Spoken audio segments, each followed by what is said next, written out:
Now, Captain Britain, real name Brian Braddock, first appears in the Captain Britain Weekly, #1 in 1976, and he is wholly created for Marvel UK, and that he appears the first time in the quote-unquote true Marvel Universe in Marvel Team-Up number 62 and number 63.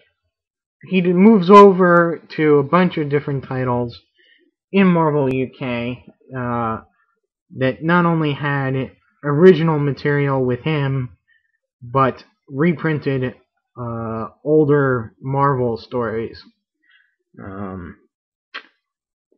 And he's eventually, his costume is redesigned into this version, and I believe that's around 87, and then in 88 he joins Excalibur.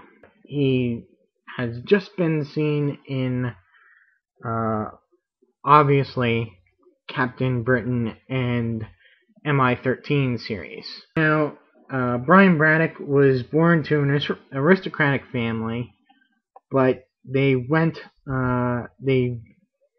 had some hard times and lost most of their fortune except for their house and their title.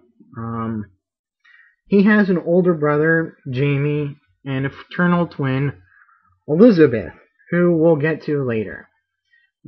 Well, there's an attack on a nuclear facility, a nuclear research facility, where he is, as a young man, interning or training, and what happens is that Merlin, the Merlin from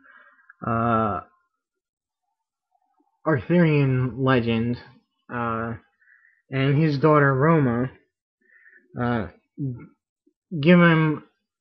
appear to him and give him a choice of a mystical amulet of right or the sword of might to become a superhero. And he chooses the amulet of right and becomes a champion for Merlin and where the extra dimensional realm where Merlin and Roma come from, called Otherworld. Jumping forward to when he meets up with the remnants of the X-Men and forms Excalibur, he gets married to Megan, a being from Otherworld with supernatural powers, and briefly cedes the Captain Britain title to Kelsey Lee in The Avengers, which is an awful storyline. Best forgotten. Regains his powers and comes back in the pages of Captain Britain and MI-13 to lead a defense of magic and of the UK in general from the Skrulls, and then an invasion of vampires. Let's get into the figure. Now, like I said, this is his second costume, and his first costume was just red with a gold lion, and he had a magical staff. This second one was redesigned to make him look more swashbuckling.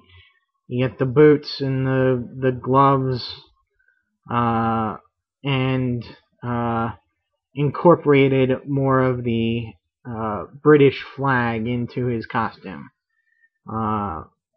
giving it a much more patriotic feel to the character. Now, he's got these extra shoulder joints, which only primarily larger figures had, but it's nice. It gives him added range. Of course, he has up and down motion, and to some extent in and out, but not much. These are pretty stiff. He's got the bicep swivel, double jointed elbow. He's got double jointed knee, which is really nice.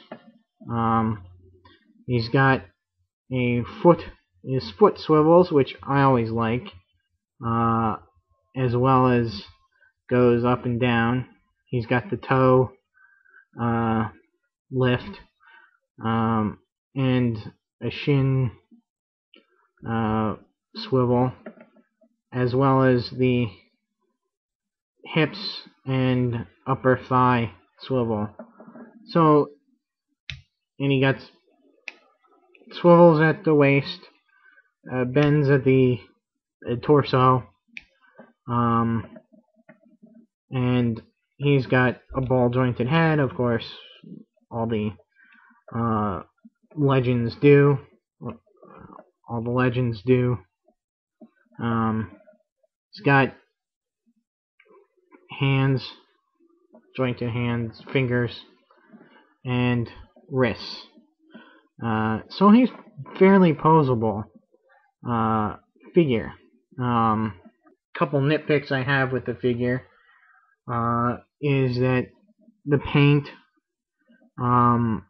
having a unique costume design with all these stripes and lines through down, it's hard to keep them lined up. When you've got them in different poses, they can start to look odd.